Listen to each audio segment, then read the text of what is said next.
Fala galera, quem está falando com vocês é Adriano Marques e hoje a gente vai falar sobre cônicas.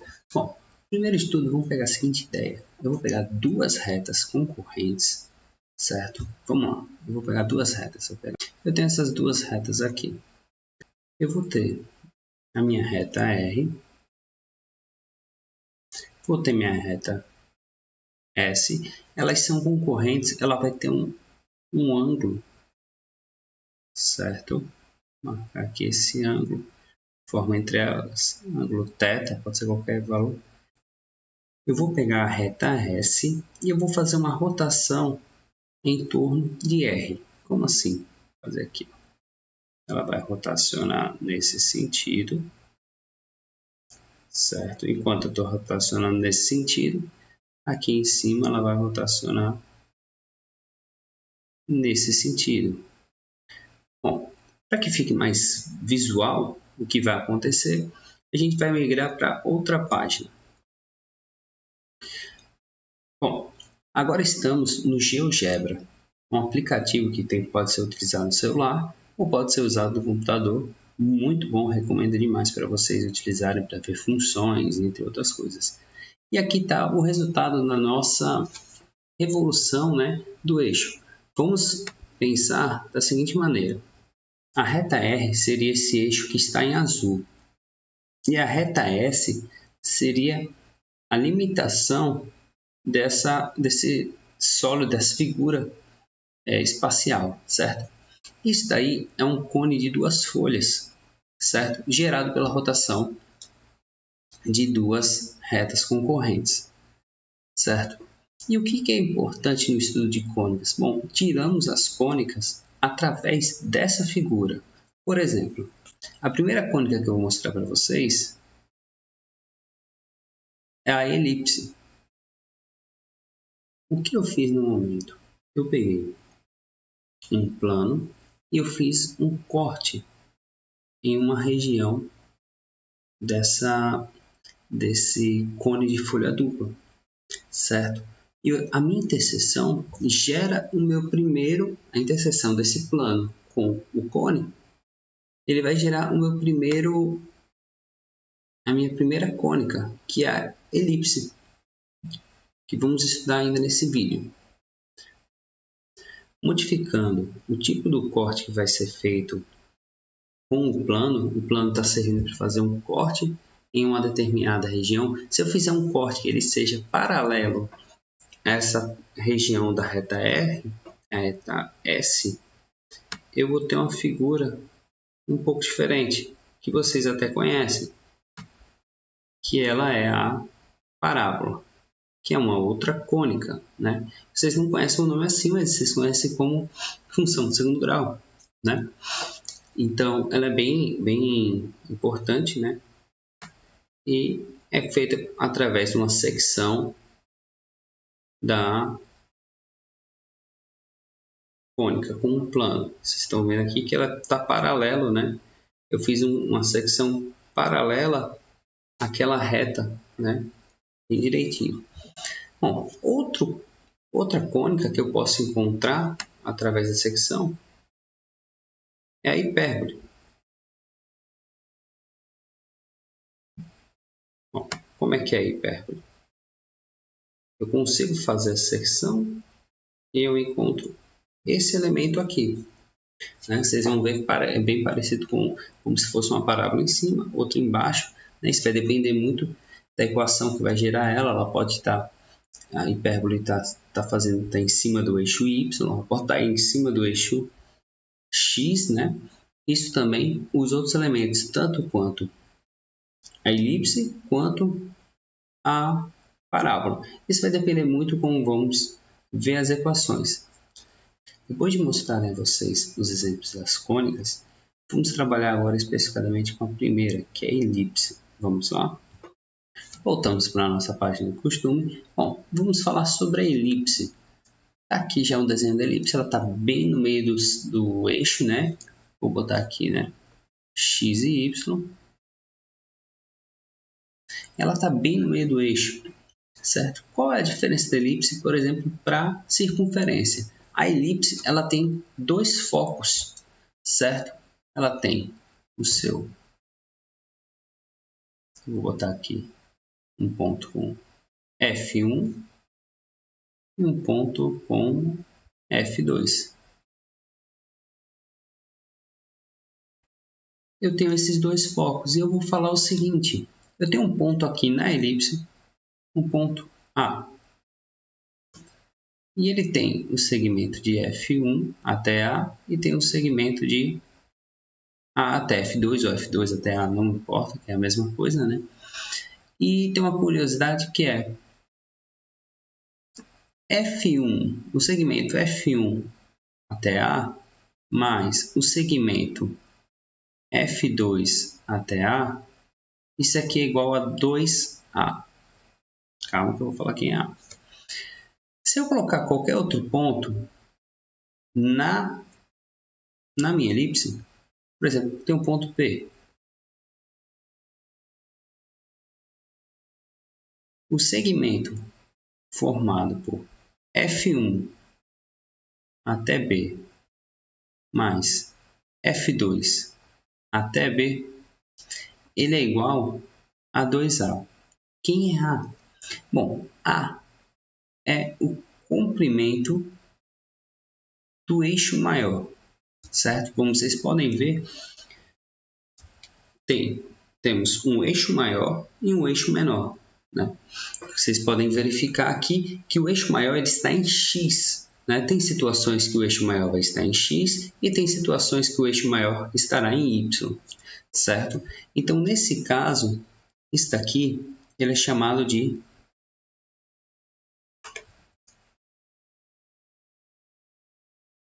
esse segmento aqui, que é o eixo maior, ele tem comprimento 2A, certo? O meu eixo menor, né, que ele está aqui,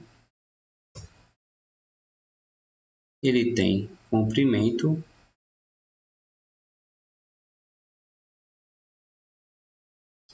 2B. E vocês podem verificar a seguinte coisa. Eu tenho também aqui a minha distância, né, focal, que é a distância do foco de F1 até F2, que isso aqui é 2C, certo? O que eu posso ver aqui é, eu tenho um triângulo retângulo formado pelo segmento aqui, que é B. Tem um triângulo aqui, que ele vai ser A. E aqui C. Muito importante eu ter essa ideia, né? Porque é um triângulo retângulo. Então, cabe a relação do Teorema de Pitágoras.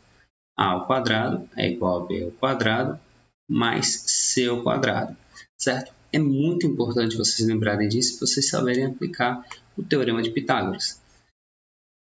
Eu tenho essa relação, né, onde A é a metade da medida do eixo maior, B, metade da medida do meu eixo menor, e C, né, o valor de C, é a distância, a metade da distância focal, a distância entre os focos. Bom, uma coisa que é muito interessante que vocês podem pesquisar também é sobre a excentricidade. O que é isso? Excentricidade ou achatamento, certo, da elipse. Onde a gente vai analisar isso? Órbitas. A órbita dos planetas, por exemplo, são elipses. E aí, dependendo da excentricidade dela, que é a razão, né? Vou chamar aqui de Ezinho, né? É igual a C, que é a distância focal, né? Sobre A, que é a metade, né? Eu faço sobre a distância focal sobre o eixo, 2C sobre 2A, mas eu posso simplificar e fica C sobre A. Então, essa razão, ela me diz o nível de achatamento. Quando o número está próximo de zero, isso quer dizer que essa elipse está pouco achatada. Ela está próxima de uma circunferência. Quando ela está próximo de 1, ela está sendo bem achatadinha, certo? A excentricidade é um número que ele está variando entre 0 e 1. É bem interessante quem analisar a excentricidade, né, das órbitas dos planetas, que aí você vai entender bem direitinho sobre isso, certo? Vamos voltar para o assunto. Bom, e qual é a equação da elipse? Vamos lá. É x ao quadrado sobre a ao quadrado mais y ao quadrado sobre b ao quadrado igual a 1, certo? Quando eu tenho uma equação assim, eu estou falando que o A ele é o eixo maior e o B é o eixo menor. Então, quando ela está desse jeito, eu estou falando que ela tem... Eu estou falando que está no eixo X. Como assim, Adriano? Como esse exemplo. Ela está em cima, o eixo maior ele está no eixo X. Se fosse, Adriano, no eixo Y, seria como? Seria x ao quadrado sobre b ao quadrado mais y ao quadrado sobre a ao quadrado igual a 1. É bem sutil a diferença, né, entre uma e outra, porque a única coisa que tem é que o A e o B estão trocados, né? Ela seria uma hipérbole, uma elipse, perdão, desse formato. Deixa eu colocar aqui, vou colocar amarela, vou colocar assim, mas só para dar um exemplo, ela seria assim. Ela seria uma elipse nesse formato. O eixo maior estaria em Y e o eixo menor estaria em X. Essa é a diferença. Adriano, essas duas elas estão em cima do eixo, né? Então, se eu pegar uma situação, por exemplo, Adriano, eu quero falar de uma situação em que o eixo, né, esteja fora do eixo. Eu quero falar de uma elipse que ela esteja fora do eixo. Por exemplo, os focos dela não estão em nenhum eixo, né? E ela vai ter o eixo, o A paralelo e tal. O A é paralelo, nessa situação tem um A paralelo a X, né? E o B é paralelo a Y, né? O A está cortando o Y e essas coisas do tipo. Eu posso ter uma situação, por exemplo, deixa eu mudar aqui a cor, pegar o amarelo, né? Como eu fiz ali, o azul com A em X e eu vou fazer um amarelo, né? Com um eixo maior em Y. Não fica muito diferente. Então eu posso ter elipses desse jeito, certo? Eu não vou, com muita calma, não vou falar em intercepção e tal. Como é que eu teria equações desse jeito? E como eu teria uma equação? E como eu teria uma equação que mostra essas duas situações? Vamos lá. Vou escrever aqui a cor da equação. Eu escreveria aqui, ficaria x menos x0 sobre a ao quadrado mais y menos y0 b ao quadrado igual a 1, certo? Quem é x0 e y0? É o ponto que você vai falar que é a orientação onde que ele está localizado, né? Vamos dizer, o centro, o meio do eixo dele, né? Está deslocado esse eixo. E se eu for falar com o eixo y, vai ser a mesma coisa, vai ficar x menos x0, só que como ele está no eixo y, faltou o quadrado, né? Poxa, Adriano, você vai fazer isso comigo. Faltou o quadrado aqui. Porque o que diferencia de um para outro é a variação, né? Que agora vai ter uma variação. Y menos y0 quadrado, isso igual a 1. E aqui no lugar de CA ao quadrado, como ele está no o eixo maior é em y, aqui vai ficar b ao quadrado sobre a ao quadrado. Então, basicamente, o que eu tenho que saber é isso. Eu tenho que saber o Teorema de Pitágoras, é muito importante, e eu tenho que saber essa relação, que é a soma dos dois. Se eu tenho um ponto na minha elipse, a distância do primeiro foco para o ponto mais esse ponto para o outro foco é igual a 2 vezes A, que A é o eixo maior, certo? A relação do triângulo pitagórico, né? A relação do Teorema de Pitágoras, que a gente pode encontrar que é A ao quadrado igual a B ao quadrado mais C ao quadrado. Lembrando que A é metade da distância do eixo maior, B, metade da distância do eixo menor e C, a distância focal. Na verdade, a metade da distância focal, certo? Vamos pegar uma questão para discutir isso tudo? Vou dar uma apagada nisso e a gente vai ver uma questãozinha. Bom, pessoal, um exemplo muito bom que eu encontrei aqui na internet, tá? Eu pesquisei elipse animação, tá? Se eu não me engano, tá no departamento de matemática da UFMG, tá? É fácil de encontrar. O Reginaldo, não conheço ele, mas ele fez uma animação descrevendo o comportamento da elipse. Tá aí, certo? Você pode fazer também do mesmo jeito, você marcar 2 pontos, prender com uma corda e você traçar, e você vai formar uma elipse.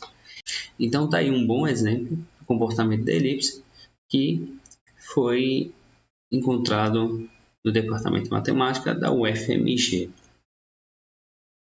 Voltamos agora com 2 exemplos, né? Um gráfico e uma equação, onde a gente vai pegar as informações necessárias e importantes para que a gente possa manusear direito e entender melhor sobre a elipse. Bom, iniciando aqui no gráfico, eu vou ver aqui o meu centro dessa elipse. Como eu estou falando centro? Estou falando o eixo, né? A junção dos eixos. Ele vai ter coordenada em x, 4 em x, e vai ter coordenada em y também 4. Certo? Então, a coordenada dele é 4. Então, se eu fosse montar uma equação, nessa parte aqui, eu encontraria que seria assim.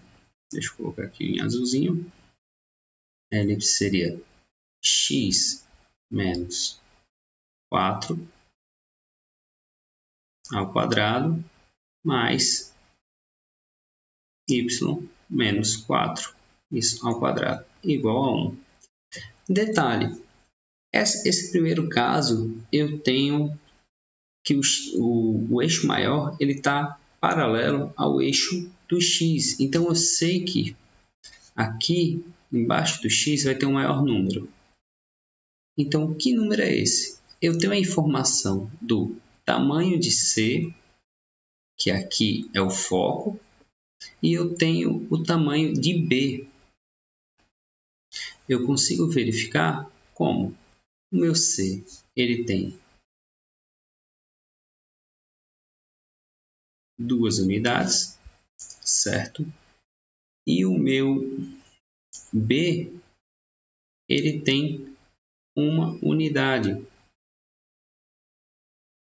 certo? Eu tiro daqui, né? Aqui é 4, aqui é 5, então desse ponto, a altura dele é 1, e aqui 6 menos 4, 2. E eu consigo verificar o quê? Que o meu A eu ainda não sei quem é, o meu B ele é 1 e o meu C ele é 2. Então vou usar o teorema de Pitágoras e vou fazer A ao quadrado é igual a B ao quadrado mais C ao quadrado.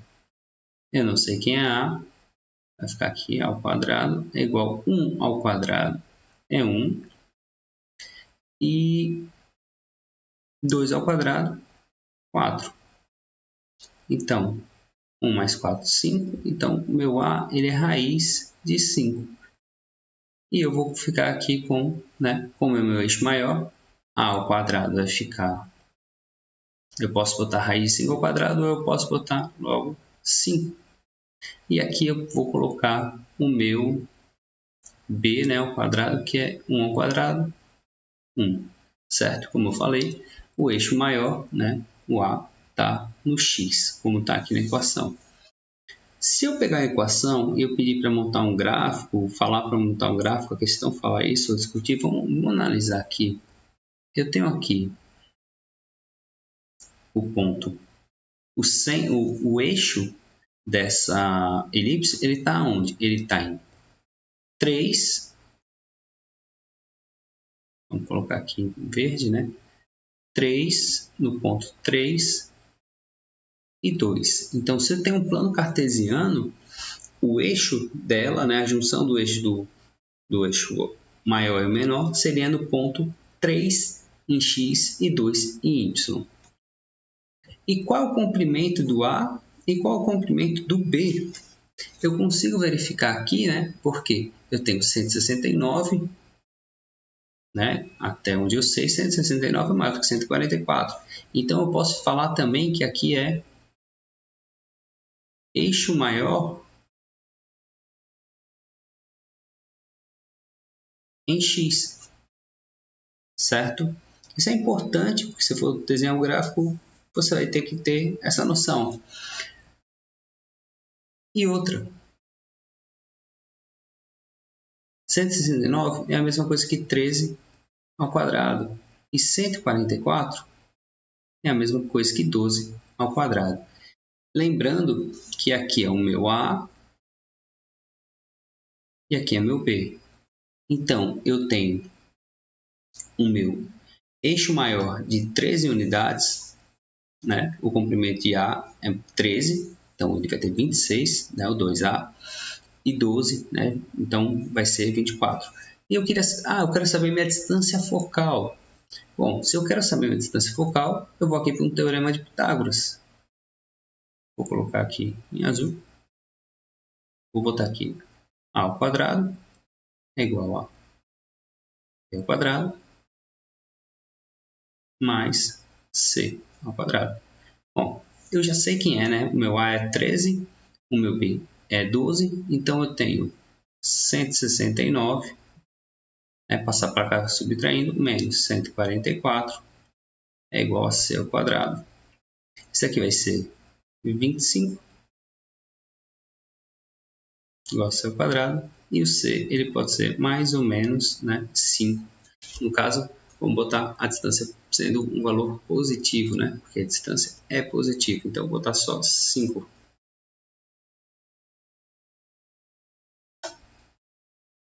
Então, eu consigo explorar essas informações através da equação ou do gráfico. Se está no gráfico, eu tenho que verificar os pontos onde eu posso encontrar as distâncias, os possíveis valores de A, de B e de C, E se está na equação, eu consigo encontrar o centro, eu consigo fazer até o gráfico bem direitinho, certo? Eu espero que essa aula tenha ajudado você. Se ajudou, dá aquela curtida. Se gostou mesmo da aula, se inscreve no canal, ativa o sininho para você receber avisos de novas aulas. E muito obrigado e tchau!